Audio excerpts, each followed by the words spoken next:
My name is Andy Henwood. I'm 67. I've had kidney disease now since 2008 when I was diagnosed, and I've had 4 years on haemodialysis and about 13 years now on transplant. At the time I worked at the University of York. Didn't really have any, or didn't think I had any problems. I had been having some issues with blood pressure, but being a bloke I never went to the GP. But it was one Christmas and I took a sample into the GP, and I live about a mile from a GP, and I hadn't been, by the time I dropped the sample off and got home, I was then told to go to hospital. And that was like straight into a bed, into an emergency ward, and that was the first time I understood that I had kidney failure. And at that stage it was down to, the kidney failure was at 16%. But until then, I had absolutely no idea. And you're given quite a bit of information, which is really useful and it's really good, but a lot of the time it just goes like straight over the top of your head. And I was fortunate to the fact that Wendy, my wife, has a better understanding, so I could ask her, I could talk to her about it and she'd have a bit more of an understanding about it. But I don't think there was ever the time to actually sit down for like hours and explain what kidney failure meant. I never really went onto Google and sort of started looking at what kidney failure meant at that particular time. It was just, okay, well fine, get on with my work and get on with my life really. From the kids' point of view, I think it's more puzzling than anything else. The first thing it was about reassuring, actually it's not an immediate threat, and the fact it can be dealt with, it's just how it's dealt with. So I think there was that initial shock, and then beyond that, whether they then went and had a look at what it meant, I don't know. But but you almost want people to treat you normally anyway. So, and like I said, I never ever made it a big thing, and they thankfully never made it a big thing either. I must have been told about various aspects of treatment, between peritoneal dialysis, for example, and haemodialysis. The options I had, and I didn't want to bring it home.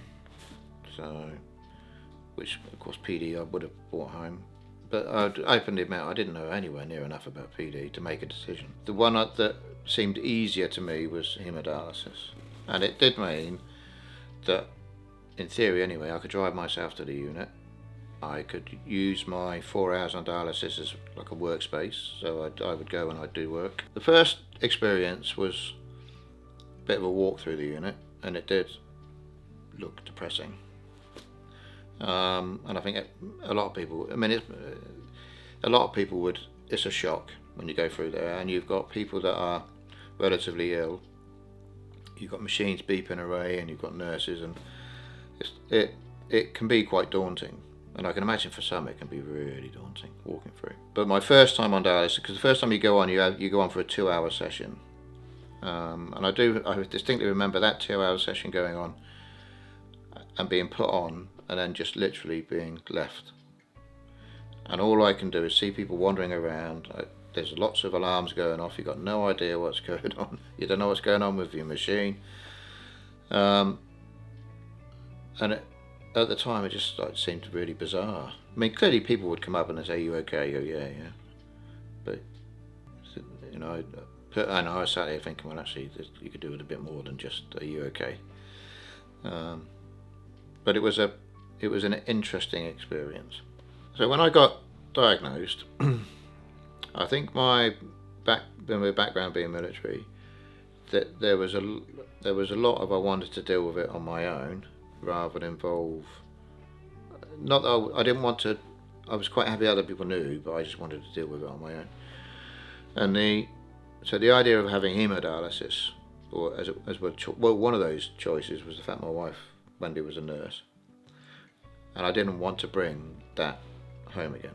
So we could almost have our life in one area and my health in another area. So I suppose in some ways I deliberately tried not to engage her too much, not because of any reason for her or whatever, it's just the way that I was. And that's just one way of looking at it. That there are lots of other people that need that sort of interaction with each other. If I was to ask Wendy now, you know, what do you think you did as a carer? She'd say nothing. And I would totally disagree with that, because there is this obvious thing about almost like cuddling somebody in relation to their care, and then there's this standoffish. And I think part of that was the fact that I thought anyway that she respected my opinion, that I wanted to keep it to myself, but at the same time provided that background help and support in relation to, there were questions that I could ask her, and being sort of a medic, she could answer those. She was really quite strict in relation to things like diet and what I can and can't do. We have a dog, so we do a lot of walking together, and she would encourage that.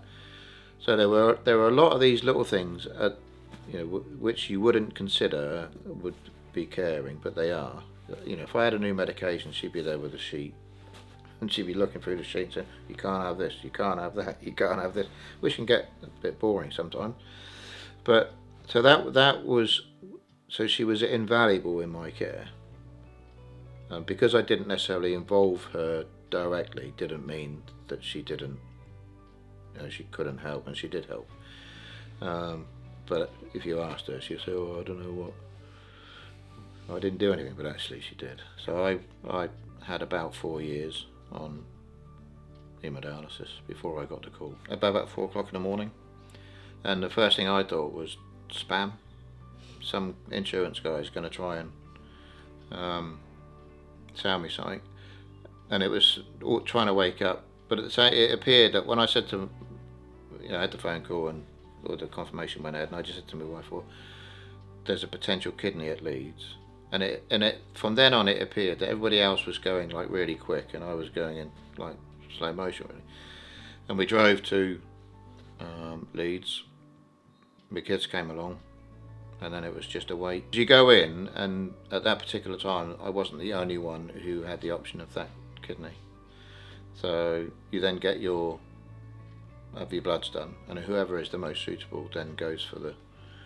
So it's almost like a double bluff really. You could go there and say, "Oh, actually, sorry, no, you're not." Other than taking my tablets in the morning, and the fact I monitor my life slightly different in relation to food, like my life just continues as it would have normally done. So I can walk my dog, I've got my grandkids, I have a caravan which we use on a regular basis, we hike quite a lot.